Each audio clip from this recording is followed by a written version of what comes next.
आज हम लोग क्लास 10th के लिए जो एक्सरसाइज 1.3 है उसको करेंगे। और एक्सरसाइज 1.3 को करने के पहले कुछ थ्योरम्स हम लोगों को करने होंगे, तो हम लोग उसको करते हैं कि उस थ्योरम को किस तरह से किया जाता है और वो क्या है, क्योंकि वो एक्सरसाइज को करने में हेल्प होगा। तो इसका जो प्रूफ है वो भी हम लोग करेंगे, लेकिन प्रूफ में नीचे मेंशन किया हुआ है that this is not from the examination point of view, but we will do it because it will help in our exercise. तो इसलिए हम लोग पहले इस थ्योरम को कर लेते हैं। थ्योरम का पहले स्टेटमेंट देखते हैं कि वो स्टेटमेंट क्या है। ये थ्योरम है 1.3 एंड इसका पेज नंबर है 10, no not 10, it is 12। Page number 12 पे ये थ्योरम दिया हुआ है।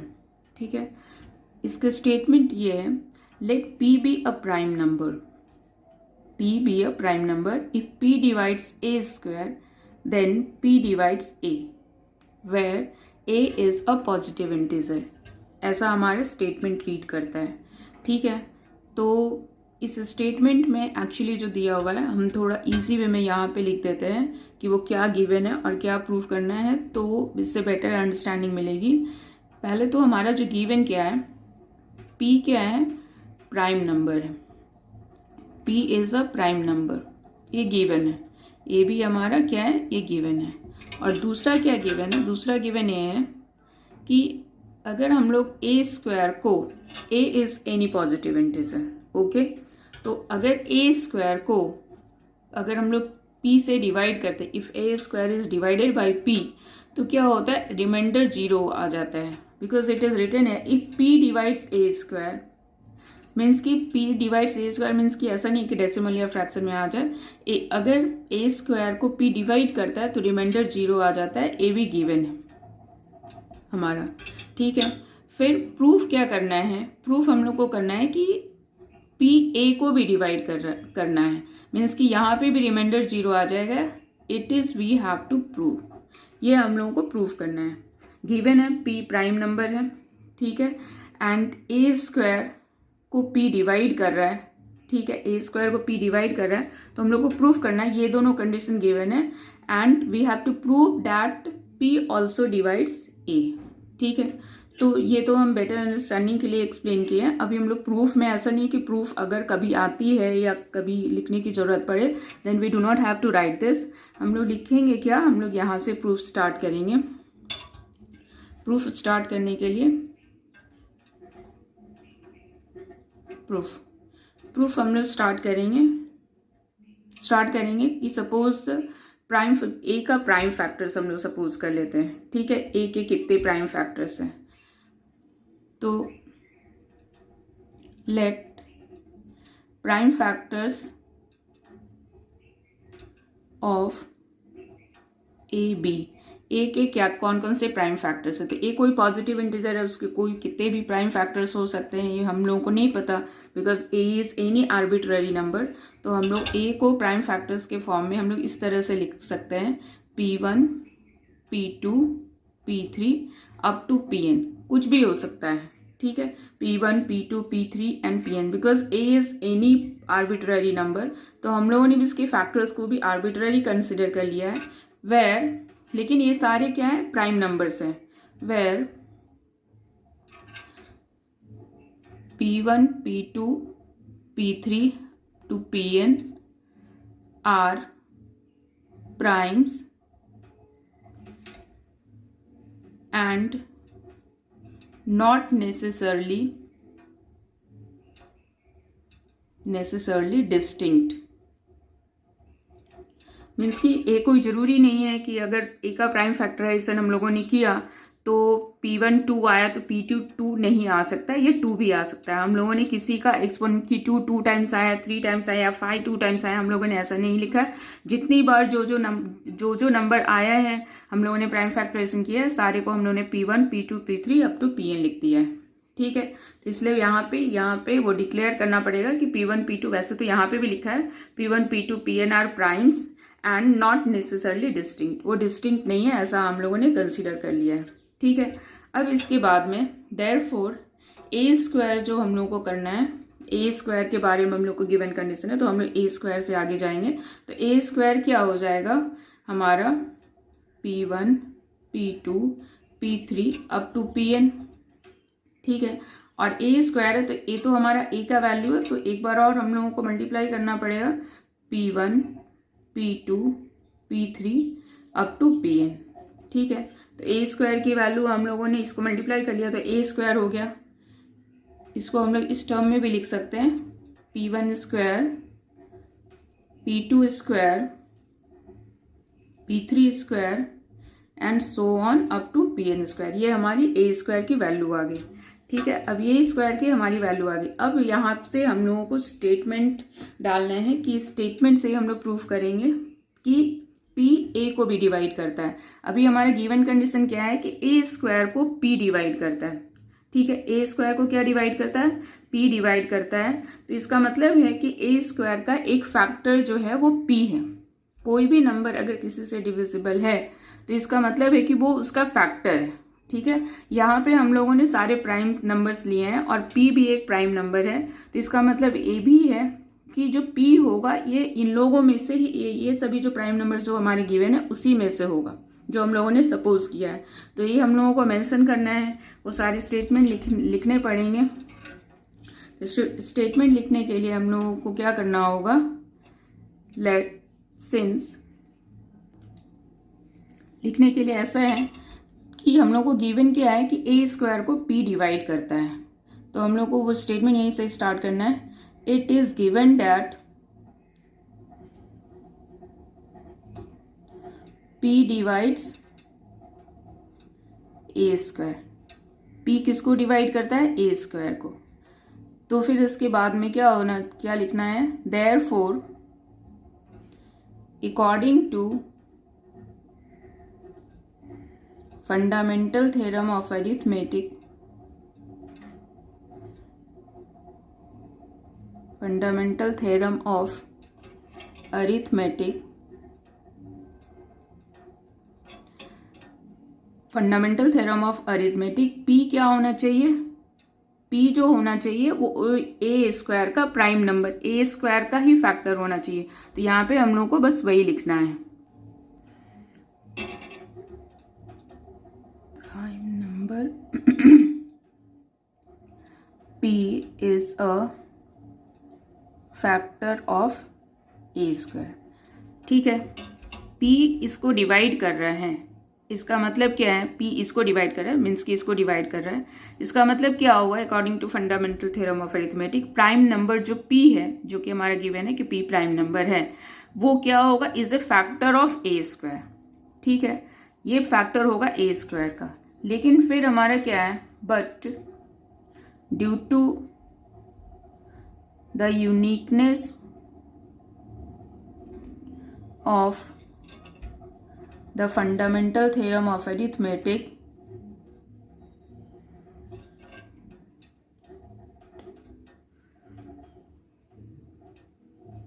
fundamental theorem of arithmetic,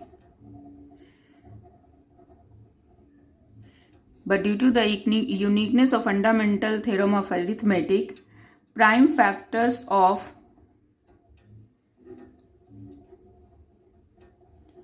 a square, जो ए स्क्वायर का प्राइम फैक्टर्स है वो किसके प्राइम फैक्टर्स हैं, आर ए के हैं, prime factors of A, prime factors of A वो किसके फैक्टर्स हैं, प्राइम, जो ए स्क्वायर के जो प्राइम फैक्टर्स है, ए स्क्वायर के जो प्राइम फैक्टर्स है वो ए के ही तो प्राइम फैक्टर्स है। जो ए स्क्वायर के प्राइम फैक्टर्स है वही तो ए के प्राइम फैक्टर्स है। तो इसलिए हम लोगों को ये बताना होगा कि due to the uniqueness of the fundamental theorem of arithmetic, prime factors of A square और प्राइम फैक्टर्स ऑफ ए, ठीक है। प्राइम फैक्टर्स ऑफ ए हो गया, that is prime number P is one of from factors of A, ठीक है। Prime number P क्या होगा, one of from factors of A, that is from P1, P2 up to Pn। ठीक है, since A is equal to P1, P2, P3 up to Pn, that is P divides A। P किसको भी divide करा, A को भी divide करा। हमारा A square का जो प्राइम फैक्टर्स था वो किसका प्राइम फैक्टर था, वो A का भी प्राइम फैक्टर था। तो हमारा क्या हो गया कि प्राइम फैक्टर तो A स्क्वायर के भी वही होंगे जो A के होंगे। Prime factors of P is one of from prime factors of A। जो A के प्राइम फैक्टर्स क्या थे, P1, P2, Pn थे। Since A is equal to this one, therefore we can say that P divides A। ठीक है, तो ये एक थ्योरम है जिसके हेल्प से हम लोग अभी जो इरेशनल नंबर जैसे √2, √3 ये सभी का प्रूफ करेंगे कि √2 जो है वो इरेशनल नंबर है। तो इसी थ्योरम के हेल्प से हम लोग प्रूफ करने वाले हैं, या √5 जिसको भी करेंगे हम लोग इसी थ्योरम के हेल्प से करने वाले हैं। और ये बहुत ही इम्पॉर्टेंट है और हम लोग जिस तरह से यहाँ पे किया है तो उसको हम लोग यूज़ करने वाले हैं। ठीक है, तो ये बहुत ही हेल्प होता है। और अभी हम लोग √2 जो थ्योरम 1.4 है, थ्योरम 1.4 में यही बताया हुआ है कि √2 इज इरेशनल। ठीक है, √2 इरेशनल प्रूफ कराया हुआ है। इस प्रूफ को जिस मेथड से हम लोग करते हैं उस प्रूफ को हम लोग बोलते हैं proof by contradiction. Proof by contradiction हम लोग क्या कर लेंगे कि √2 को इरेशनल प्रूफ करना है तो हम लोग सपोज कर लेंगे कॉन्ट्राडिक्शन मतलब कि दो स्टेटमेंट एक दूसरे को कॉन्ट्राडिक्ट करती है, मीन्स की अपोजिट होती है। तो इससे हम लोग रिलेट फिर बाद में कंक्लूड करते हैं कि जो हम लोगों ने स्टेटमेंट लिखी थी वो रॉन्ग लिखी थी, तो इसलिए जो हमारा अजम्पशन है वो रॉन्ग है। तो √2 इरेशनल नंबर है तो हम लोग पहले उसको सपोज करेंगे कि √2 रैशनल है, और उसके बाद में हम लोग बोलेंगे कि हमारा कॉन्ट्राडिक्टरी स्टेटमेंट है इसलिए √2 इरेशनल नंबर हुआ। तो ये थ्योरम 1.4 में √2 इरेशनल नंबर प्रूफ किया हुआ है। और सेम ऐसा ही क्वेश्चन नंबर 1.3 में एक क्वेश्चन प्रूफ करना है, √5 को इरेशनल प्रूफ करना है। √5 को इरेशनल प्रूफ करना है तो हम लोग एक्सरसाइज से ही आगे जाते हैं कि √5 को कैसे प्रूफ करेंगे इरेशनल नंबर। ठीक है, तो अभी हम लोग एक्सरसाइज की तरफ बढ़ते हैं। Let's move. तो एक्सरसाइज 1.3 का क्वेश्चन नंबर 1 है, प्रूव दैट √5 इज इरेशनल। ठीक है, तो हम लोग इसका सोल्यूशन के लिए कॉन्ट्राडिक्टरी मेथड यूज करते हैं। तो उस मेथड में क्या होता है, हम लोग √5 को क्या कर लेंगे, इरेशनल की जगह रैशनल नंबर सपोज कर लेंगे। Let √5 is a rational number. ठीक है, तो रैशनल नंबर सपोज कर लिया तो इसका मतलब है कि इसको P/Q के फॉर्म में रिप्रेजेंट किया जा सकता है। That is √5 is equal to A/B। Suppose कोई भी यहाँ पे लिटरल ले सकते हैं, A/B हम लोगों ने ले लिया। वेयर अब यहाँ पे A/B लिया तो where B is not equal to 0 तो लिखना ही है।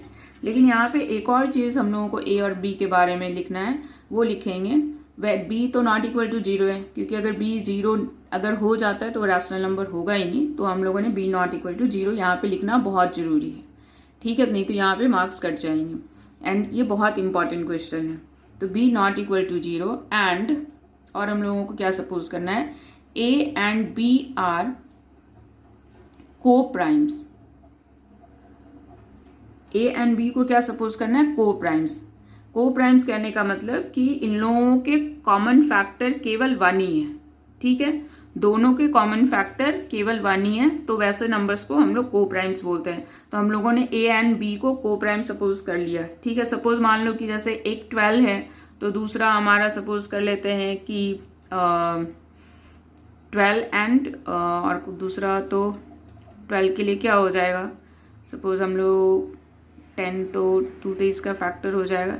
कोई भी एक दूसरा नंबर हम लोग सपोज कर लेते हैं, सपोज 5 है तो 5 तो यहाँ पे प्राइम नंबर है लेकिन 12 तो प्राइम नंबर नहीं है। तो ये दोनों में कॉमन फैक्टर क्या है, कॉमन फैक्टर तो केवल 1 है, क्योंकि इसका 1 एंड 5, इसका 1 2 3 1 है 2 है 3 है, फिर 6 भी है एंड उसके बाद में 12 है।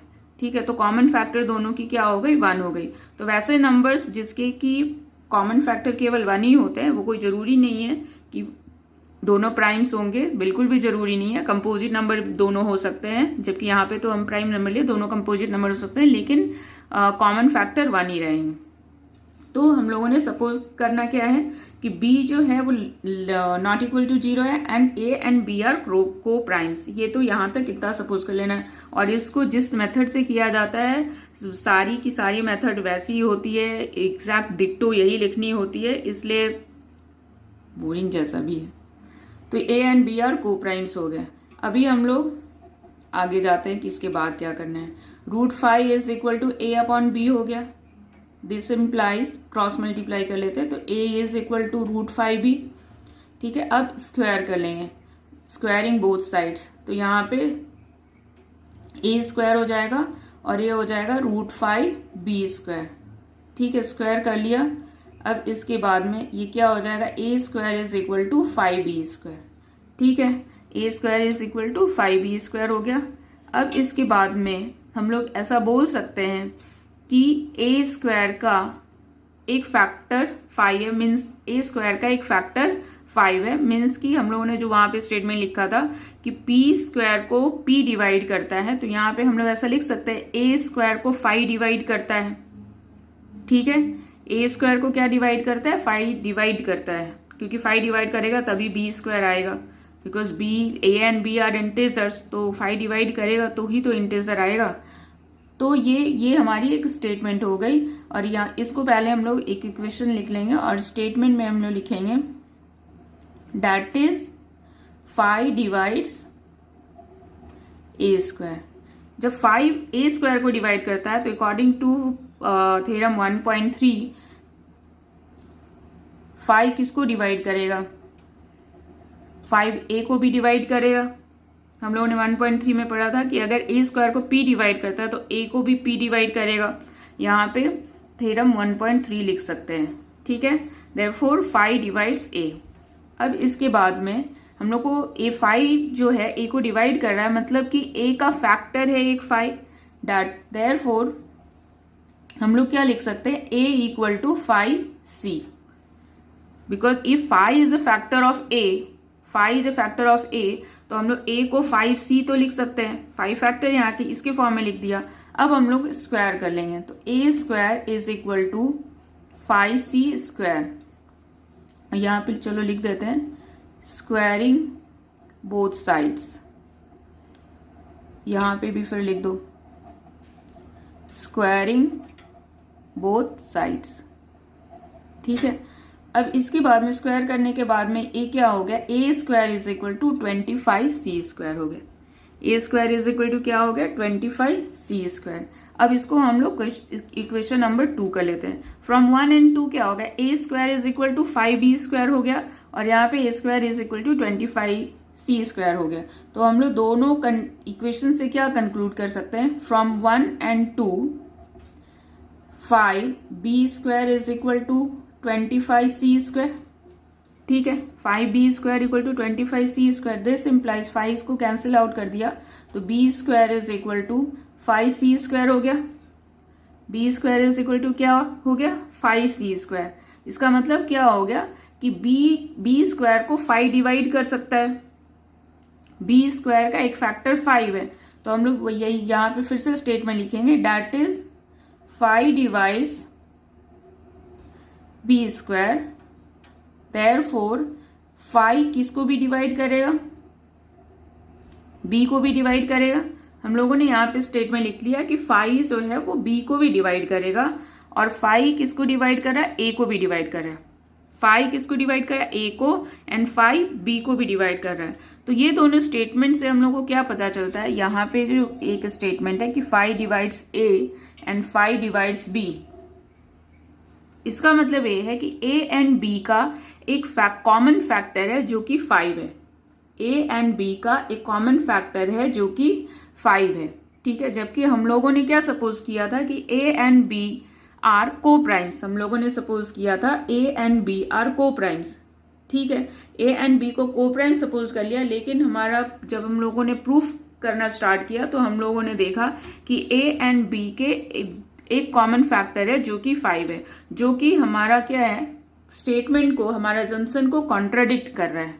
ठीक है, तो इसके बाद में वो किस तरह से स्टार्ट करते हैं वो देखते हैं। That is both A and B have a common factor 5 at least इतने तो कॉमन फैक्टर 5 तो है ही। One common factor both A and B have, यहाँ पे एटलीस्ट यहाँ पे कर देने के लिए एटलीस्ट अ कॉमन फैक्टर 5। ठीक है, एक कॉमन फैक्टर 5 तो है ही। This contradicts our statement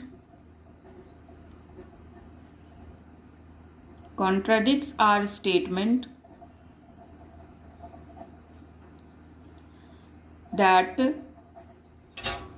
A and B are co-primes।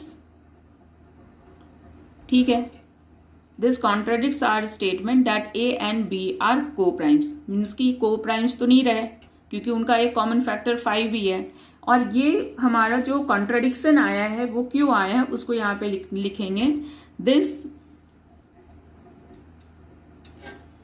Contradiction has come due to our wrong assumption that is root 5 is rational। ये कॉन्ट्राडिक्शन क्यों आया है? क्योंकि हम लोगों ने अजम्पशन किया था, अज्यूम किया था कि रूट 5 एक क्या है, रैशनल नंबर है। This concludes that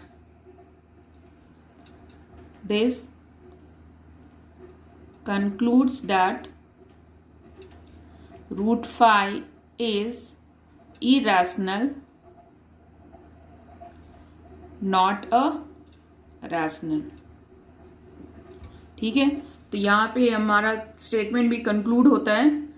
this concludes that root 5 is irrational not a rational. ठीक है, तो हम लोगों ने अभी पहले ही डिस्कस किया था कि अभी जो रूट वाले जो भी प्रूफ करने रहेंगे कि ये इरेशनल नंबर है, तो उसको हम लोग प्रूफ बाय कॉन्ट्राडिक्शन एक मेथड होता है, उसके थ्रू करेंगे। तो यहाँ पे जितने भी इस तरह के क्वेश्चन है, रूट 5, हमारे एग्जाम्पल में रूट 3 भी दिया हुआ है, और भी कुछ भी पूछे जा सकते हैं कि ये इरेशनल नंबर है, तो हम लोग उसको कॉन्ट्राडिक्टरी स्टेटमेंट से ही, प्रूफ बाय कॉन्ट्राडिक्शन मेथड से ही उसको प्रूफ करेंगे। तो ये सभी की एक ही जैसी मेथड है, सभी का एक ही जैसा लिखने का वे है। तो ये एक रूटीन जैसा हो जाता है, एक ही जैसा करना है। तो हाँ, लेकिन इसमें स्टेटमेंट लिखनी होती है, इसलिए इसमें थोड़ा प्रॉब्लम होता है बहुत सारे बच्चों को। लेकिन वो स्टेटमेंट भी इजी है, 2-4 बार प्रैक्टिस कर लेने से वो सारे जो प्रॉब्लम्स होते हैं स्टेटमेंट लिखने में, वो क्या हो जाते हैं, रेक्टिफाई हो जाते हैं। तो ये करना जरूर है, क्योंकि ये बहुत ही इंपॉर्टेंट भी है। ठीक है, तो ये हमारा हो गया क्वेश्चन नंबर 1। अभी नेक्स्ट क्वेश्चन करते हैं। अभी हमारा जो सेकेंड क्वेश्चन है वो है कि prove that 3 + 2 root 5 is irrational. ठीक है, तो सेकेंड क्वेश्चन में यहाँ पे 2 टर्म्स हैं। ठीक है, और इस टाइप के क्वेश्चंस भी बहुत इंपॉर्टेंट है, और इसको भी एक सेम मेथड से किया जाता है। जितने भी क्वेश्चंस रहेंगे हम लोग सेम उसी मेथड से करेंगे। ठीक है, पहले वाले जो सिंगल डिजिट वाले रूट 5, रूट 7, रूट 3 को इरेशनल प्रूफ करना रहेगा, तो उसको फर्स्ट जो क्वेश्चन है उस मेथड से करना है, और ये वाले क्वेश्चन को, सारे क्वेश्चन को एक ही मेथड से करना है। और वो मेथड क्या है वो यहाँ पे हम फिर एक्सप्लेन करते हैं, और जो कि इजी है, थोड़ा सा स्टेटमेंट लिखना पड़ता है बस, और कुछ भी नहीं है। सॉल्यूशन में क्या हम लोग सपोज कर लेंगे, लेट, हम लोग कॉन्ट्राडिक्टरी स्टेटमेंट से करना है, तो हम लोगों को यहाँ इरेशनल प्रूफ करना है, तो हम लोग इसको सपोज करेंगे लेट, और ये इरेशनल है भी, तो लेट 3 + 2 रूट 5 इज रैशनल। हम लोगों ने क्या सपोज कर लिया कि 3 + 2√5 रैशनल है। इसका मतलब है कि हम लोग 3 + 2√5 को a/b के फॉर्म में लिख सकते हैं। ठीक है, फिर एक यहाँ पे स्टेटमेंट ये भी लिखना पड़ेगा where b is not equal to 0, ये हमेशा ही लिखना ही है। And a and b are coprimes. ठीक है, तो ये हमारा सब में स्टेटमेंट में आएगा ही b not equal to 0 and a and b are coprimes. ठीक है, अब इसके बाद में क्या करना है हम लोगों को, एक बार और लिख लो इसको, 3 + 2√5 इज इक्वल टू a/b। अभी हम लोग को नेक्स्ट स्टेप में क्या करना है कि जो रूट वाला जो टर्म रहेगा, मीन्स की जो इरेशनल नंबर वाले जो टर्म रहेंगे वो हम लोग एक साइड में LHS में ही रखेंगे और जो रैशनल नंबर वाले रहेंगे उसको दूसरे साइड में ट्रांसपोज कर देंगे। तो दिस इंप्लाइज हो गया 2√5 इज इक्वल टू a/b - 3। ठीक है, अब यहाँ पे इसको LCM लेकर सॉल्व करेंगे तो b और a - 3b, b LCM हो जाएगा तो a - 3b/b हो गया एंड दिस इज 2√5। अब 2 को भी इस साइड में हम लोग ट्रांसपोज कर लेंगे, केवल √5 को ही इस साइड में LHS में रखना है। तो √5 is equal to a - 3b, 2 को ट्रांसपोज किया तो डिनोमिनेटर में 2b हो गया। क्लियर है। अब यहाँ पे क्या हो गया, देखो a एंड b क्या था, को प्राइम्स नंबर्स थे, इसका मतलब कि इंटीजर्स था। तो इसका जब हम लोग सोल्यूशन निकालेंगे, इसको जब सिंप्लीफाई करेंगे तो सिंप्लीफाई करने पे ये रैशनल नंबर आएगा, जबकि √5 क्या है, इरेशनल है। तो रैशनल और इरेशनल तो सेम नहीं हो सकता, वो इक्वल नहीं हो सकता। तो यहाँ पे भाई हम लोग को स्टेटमेंट लिखना है कि इसका ये क्या है, हमारा रैशनल नंबर है, जबकि √5 क्या है, √5 इरेशनल है। तो ये हमारे स्टेटमेंट को क्या करता है, ये स्टेटमेंट जो है वो कॉन्ट्राडिक्ट करता है। तो ये स्टेटमेंट लिखना पड़ेगा, since a and b are rational number, therefore a - 3b/2b will be rational, but and it gives the result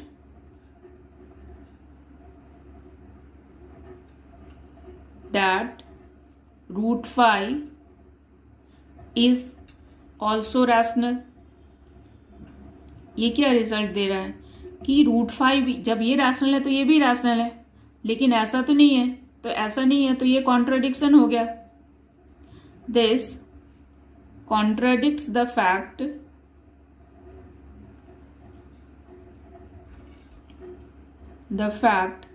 that √5 is irrational। ठीक है, ये हमारा स्टेटमेंट को कॉन्ट्राडिक्ट करता है। हम लोगों का ये रैशनल हो गया तो इसका मतलब है कि √5 भी रैशनल हो गया, लेकिन ये रैशनल √5 रैशनल तो है नहीं। √5 क्या है, हमारा इरेशनल नंबर है। This contradicts the fact that √5 is irrational and this has come because of our wrong assumption, that is 3 + 2√5 is a rational number। ठीक है, therefore we can conclude that 3 + 2√5 is irrational। हम लोगों ने क्या conclude किया कि वो इरेशनल नंबर है, क्योंकि ये दोनों इरेशनल, और हम लोगों ने इसको तो रैशनल बता दिया, ये रैशनल नंबर है तो ये भी तो रैशनल नंबर होगा। लेकिन ये फैक्ट क्या है कि √5 इरेशनल है, तो ये कॉन्ट्राडिक्टरी स्टेटमेंट हो गया। तो इसलिए हम लोग क्या लिखेंगे, this will be a rational and it gives the result that √5 is also rational। This contradicts the fact that √5 is irrational। √5 तो irrational है। This has come because of our wrong assumption, that is 3 + 2√5 is a rational number। हमारा जो statement जो आया, contradictory statement आया, वो किसकी वजह से आया, क्योंकि हम लोगों ने स्टार्टिंग में ही रॉन्ग assumption कर लिया था। तो this concludes that 3 + 2√5 is a irrational, ठीक है, इज एन इरेशनल नंबर। तो ये हमारा क्वेश्चन नंबर 2 भी कंप्लीट हो गया। देखो अभी हम लोगों को प्रूव करना है, प्रूव दैट 1/√2 इज इरेशनल। ये क्वेश्चन नंबर 3 का फर्स्ट क्वेश्चन है और थर्ड में 3 पार्ट है, एक ये है और भी 2 क्वेश्चन है।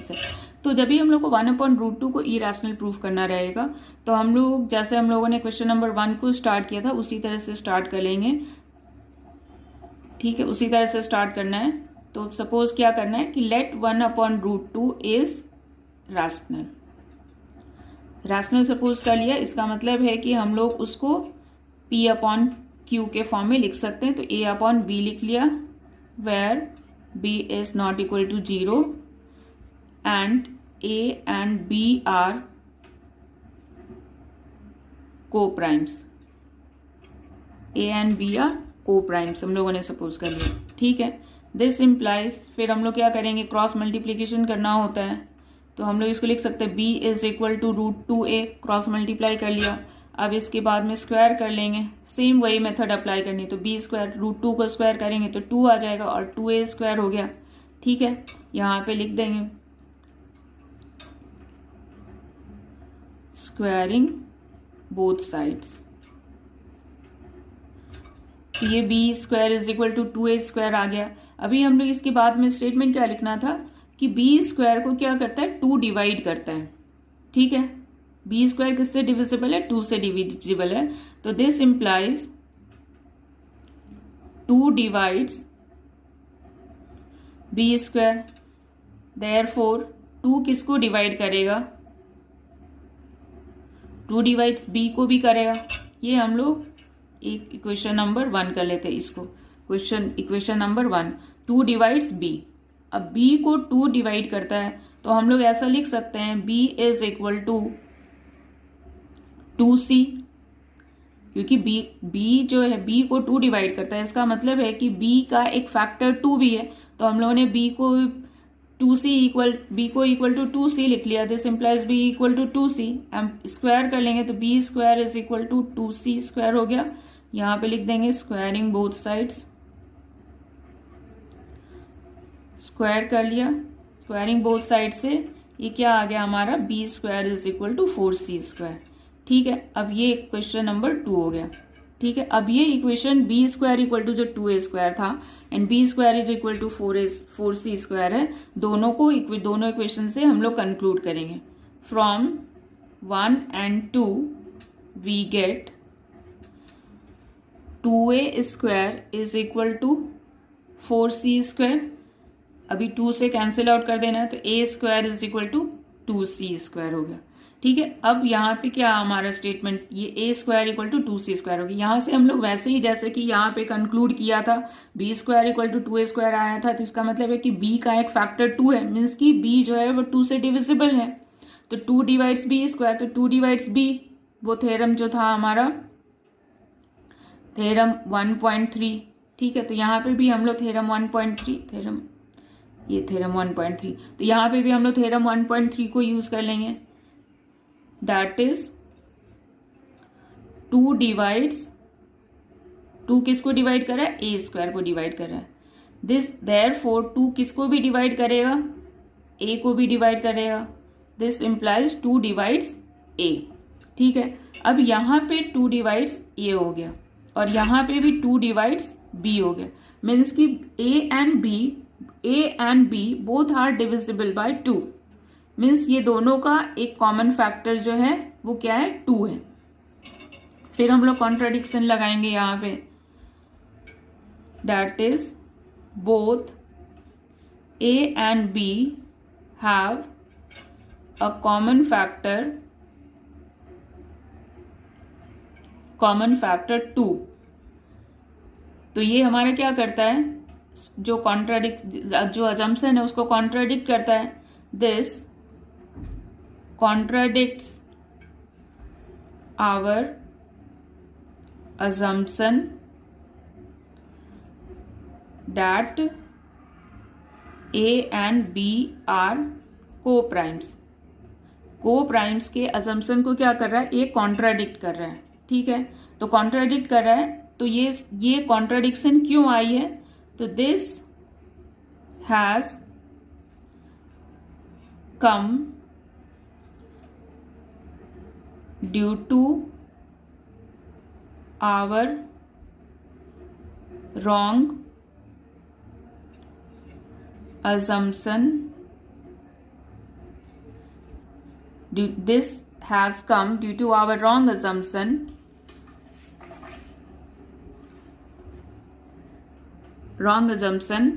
that is root 2 is rational. ठीक है, वो जो हमारा जो एक और फैक्टर आ गया 2 आ गया, वो किसकी वजह से आया है? बिकॉज रूट 2 को रैशनल हम लोगों ने सपोज किया था. दिस कंक्लूड्स दैट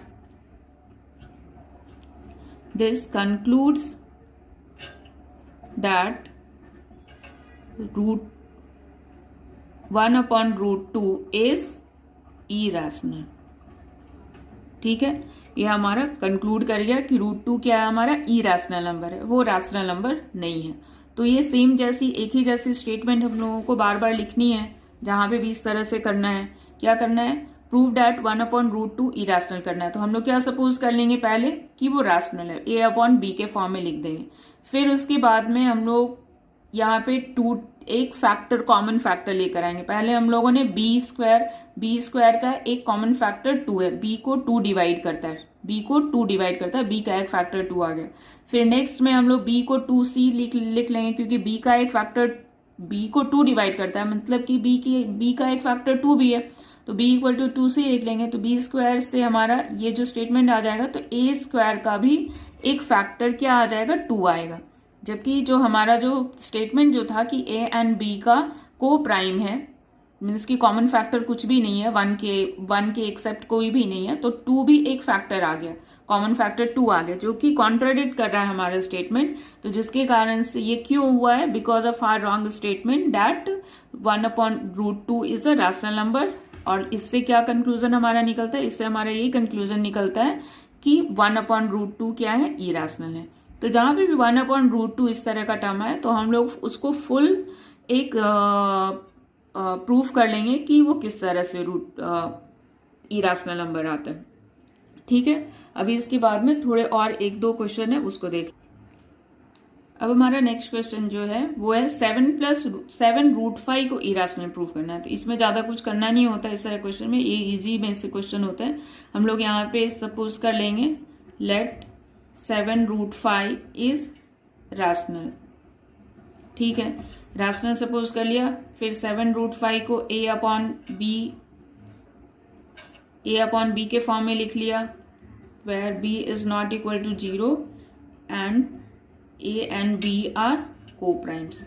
ठीक है, को प्राइम्स हो गए. अब इसके बाद में नेक्स्ट में क्या करना है? ये बहुत ही इजीएस्ट वाले सम्स में से होते हैं इस एक्सरसाइज में. अब इसको एक बार फिर से कॉपी कर लेते हैं. तो 7 root 5 is equal to a upon b. This implies root 5 is equal to, अब यहाँ पे इस साइड में हमेशा ये ध्यान में रखना है कि जो भी इरैशनल नंबर हो हमारा वही रहे और कुछ भी नहीं रहे. तो यहाँ पे 7 भी हमारा है, तो 7 को हम लोग ट्रांसपोज कर लेंगे, तो डिनोमिनेटर में क्या हो जाएगा? 7 भी हो जाएगा. तो root 5 is equal to 7 b. अब यहाँ पे फिर से वही स्टेट में लिखना है कि ए अपॉन 7 अपॉन बी का जो सिंप्लीफिकेशन होगा क्या होगा? रैशनल नंबर होगा. तो ये भी रैशनल नंबर हो गया. बट रूट 5 फैक्ट क्या है कि रूट 5 ही रैशनल नंबर है, तो हमारा असम्पशन रॉन्ग है. तो इससे क्या हो गया कि 7 अपॉन रूट 5 क्या हो गया? इरैशनल हो गया. वही लिखना है यहाँ पे, since a and b are integers, और रैशनल कुछ भी लिख सकते हैं. Since a and b are integers, therefore a upon 7 b would be rational number. ठीक है, ए अपॉन 7 बी क्या रैशनल होगा? That is root 5 is also rational. ये क्या करता है? कॉन्ट्राडिक्ट करता है स्टेटमेंट को कि रूट 5 रैशनल है. This contradicts the fact that √5 हम लोगों को यहाँ पे पहले से ही एज्यूम करना होता है इस क्वेश्चन में कि √5 क्या है, वो इरेशनल नंबर। तो लेकिन ये यहाँ पे कॉन्ट्राडिक्ट हो गया statement, this contradicts the fact that √5 is irrational. और ये क्यों आया है? This has come because our wrong assumption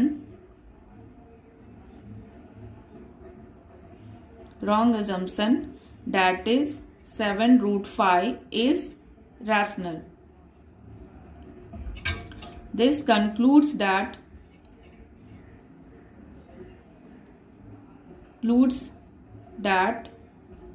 7√5 is irrational।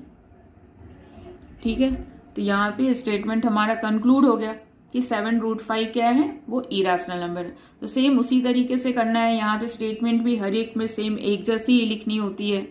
पहले हम लोग a/b कर लेंगे, फिर यहाँ पे इरेशनल नंबर को यहाँ पे रैशनल से इक्वेट कर देंगे, फिर बताएंगे कि किस तरह से स्टेटमेंट क्या होता है, कॉन्ट्राडिक्ट करता है। तो इस तरह से हमारा ये क्वेश्चन भी हो गया, क्वेश्चन नंबर 3 का सेकेंड। एंड थर्ड जो है वो एक क्वेश्चन हम लोगों ने जो सेकंड किया था उसी के जैसा क्वेश्चन है हमारा।